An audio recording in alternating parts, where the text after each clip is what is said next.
dhiiggii maxaa isaa ka helay nin suuqa bartigiisa hala ku dhufta ma halka hala ku dhufta baas mariyaalka ma loo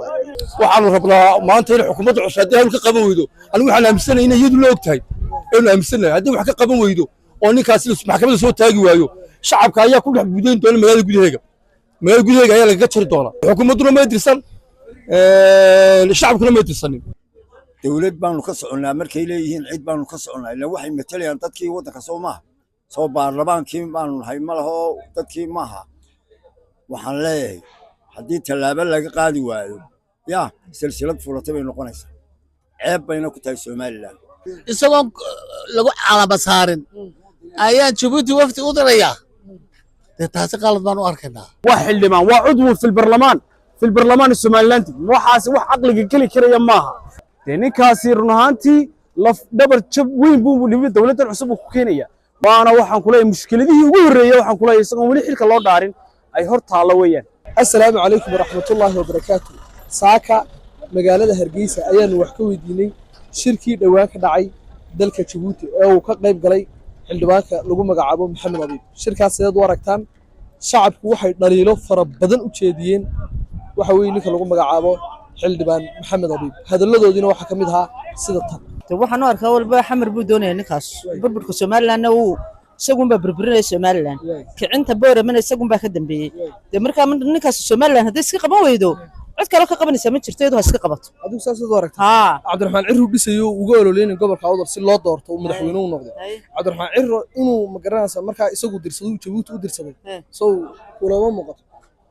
Djibouti wallahi isagoon xilka loo dhaarin buu dirsaday si caqli ah inuu ku yaro waalan isagoon xilka loo dhaarin damiyuu dirsan kara odaganu kursigii baan ku fadhiisan marka kursiga ku fadhiisto de hadirsado laakiin imika sigay waalidiisu meesha gelis anoo magacayga maxamed saalax iyo taageerayaasha xisbiga wadani ah runtii waxaan aad iyo aad uga xunnahay xildhibaan Maxamed Abiib oo run ahaantii tagay Soomaaliya kana qayb galay shirka Heritage run ahaantii waxaanu dareemaynaa haddaan nahay taageerayaasha xisbiga wadani inuu ninkaasi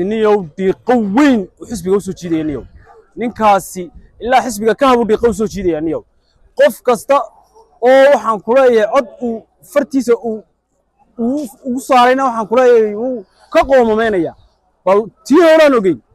taa dambe Muuse ba ka jawaabay waxaan ku leeyahay abaalkiisa ka waraabay maanta waxaan u arkaynaa wallahi waxaan iyo taabasho magaca Ilaahay ragga waxaan ku leeyahay ragga ninka xeer dhan oo dastuuriya ayuu jabiyay oo waxaan ku leeyahay ninkaasi wuxuu u baahay xasaanadana in laga qaado xasaanadna in laga qaado in waxaan ku leeyahay maxkamadna la soo istaajiyo waxaan u dul qaadan karnaa ma qadiyad ka muufidin waxaan ku leeyahay wax alla wax uu qabad uu hadhow lagu shir tago hadhow hadduu waddanka yimaado wax alla lagu shir tago ma hayo ninkaas wax alla wuxuu la shir tago ma hayo waa xildhibaan waa cudwi في البرلمان السوماليلاندي waxaasi wax aqliga kali karaya maaha dawladana anagu waxaan nahay dawlad waxaan ku leeyahay run ahaantii xurnimadeeda kala soo noqotay midowgii Soomaaliya oo kala soo noqotay oo waxaan ku leeyahay dawlad taariikhi ah oo waxaan ku leeyahay turaasiyo dhaqan bale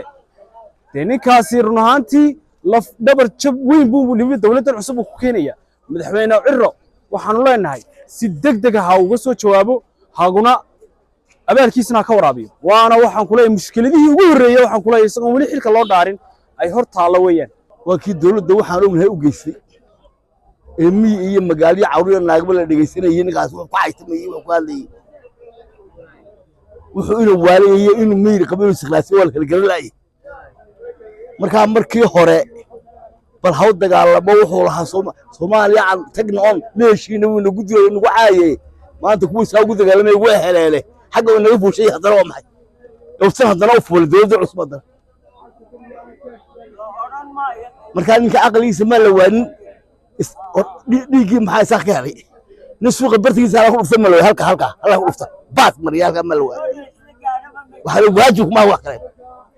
eedo be meelaha ka yaa meel kaasa يوحي له مقشر يوحي مقش بس واحد استحقاضيا دوري اروح عن امضها لقى قبته كودي الا انتي سيدين مدحوينها امك لك حري سي لو دورتي سامبو افلغادو هي افلغادو waxaanaan weli maqal waxba kama haysto kuwa u dagaalamaya xaggaa joogaana dhulka ma haysano waxba waxa naga dhexeeya ma jiro cid naga dhexeeya ma jiro waxaan ninkan ay lacagta dowladda ka qaaday min $4,000 fadhi ku qaata wuxuu ninka dowladda daba dhigay wax weydiiye ma la waay wasaar wax weydiiye ciidan baahiya meelaka ayaan ku wanay waxaan u arkaa ninkaasi inuu markii horena waa la imika la weelayahay hawlaha loo diran buu galay xataa waxa laga yaabaa inaanay xukuumaddiisu aanay diranin maanta cusubi markaan waxaan u arkaa ninkaasi oohin buu ku tegi doonaa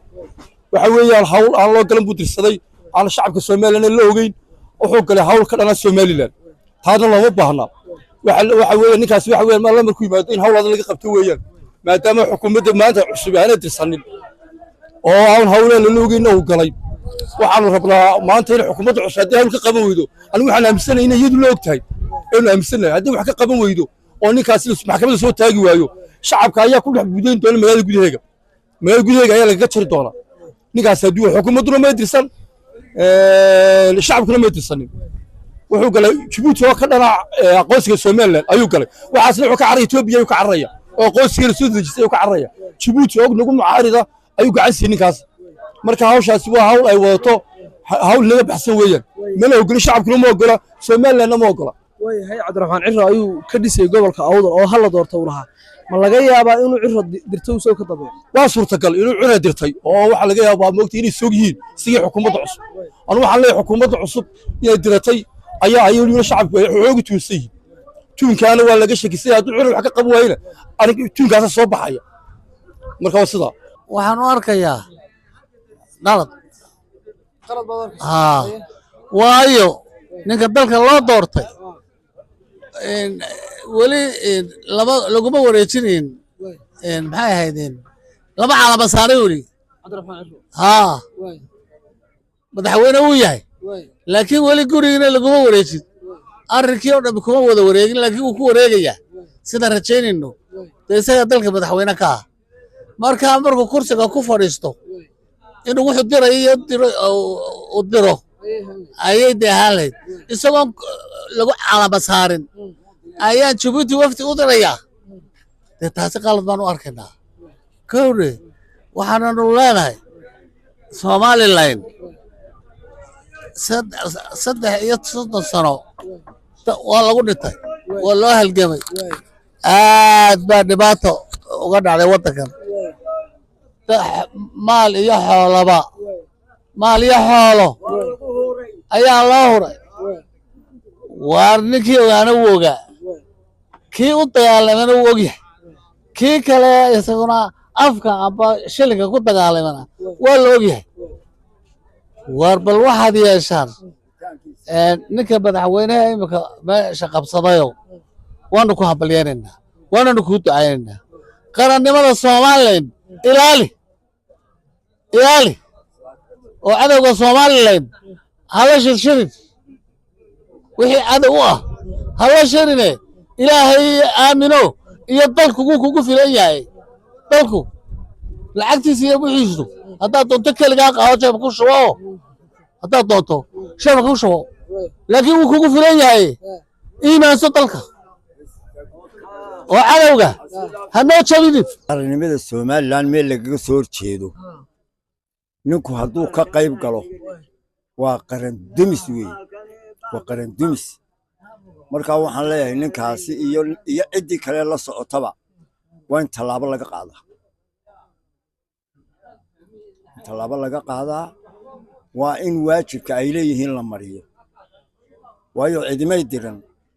dawlad baanu ka soconnaa markay leeyihiin cid baanu ka soconnaa ilaa waxay matalayaan dadkii waddanka soo maaha soo baarlamaankii baanu nahay ma laho dadkii maaha waxaan leeyahay haddii tallaabo laga qaadi waayo yaa silsilad fulatay bay noqonaysaa ceeb bayna ku tahay Somaliland iyo dhaqankeeda iyo say u socotiyo qadiyadeedaba waxay ka soo horjeed waa oversight bay ku tahay yaa marka waxaan leeyahay anigu tallaabaha laga qaado ninkani kii horena ma ogolayn kanna waxaan qabaa inaanu ogolayn oo isagu tiisa uu wato soo maad garan waanay soo bixi doontaa yaa marka waxa weeyaan waxaan leeyahay anigu wixii waajiba uu leeyahay ha la mariyo nin kastoo qadiyadda Somaliland ka soo horjeeda waxaan leeyahay sharciga hala mar anigu waxaan u arkaa ninkaasi inuu qaran dumis yahay inuu naga soo horjeestay dowladnimadeennii iyo dadnimadeennii iyo madax bannaanideennii calankeena tawxiid ku qoran yahayna uu hog ku sii ridayo oo xamar iyo waxaynu ka tagnay 1991 uu dib loogu celinayo ma doonayno kumana raacsanin mana ogolin waxa weeye cabdiraxmaan cirro ayuu gobolka awdal ugu ololeynayay ma laga yaabaa inuu cabdiraxmaan cirro dirsado dee waa laga yaabaa gowso warabeeleedha gud ka xidhiidhsan waxaa laga yaabaa dee nin walba ninkiisa halkaad adigu maanta haddaad aynu qayno asxaabnaad ii jirtin inaan tegayo marka waxa weeyaan dowladdan iyo madaxweynahan jadiidka ah ha loo fiirsado niyo shirkaas waa shir khalad ah haddaanay de madax sarsaroogtiri ku jirin ama loo dirin magaranaysa ama loo intan yaa de wuxuu ku tegay waa khalad se dalka iyo dadkaba wuxuu ku yahay ninkaas dulsaar weyn buu ku yahay samaad garan niyo ninkaa loo fiirsan leenahay annagu haddaan shicibka samayn leenahay loo fiirsan leenahay haa samaad garan wixii dee dalka uu ka qabanayana yaa de hadduu kitaab gacanta saaray dalkiisa ma qalloocinayo dalkiisana kama gelayayn wax qalad iyo anu san isleeyahay dalka hadduu daacad u yahay uu ku dhaartay yaa dalka waa inu daacad u ahaada su daacad ugu dhaarto kitaabka ugu dhaartay anu saa u ahaadaa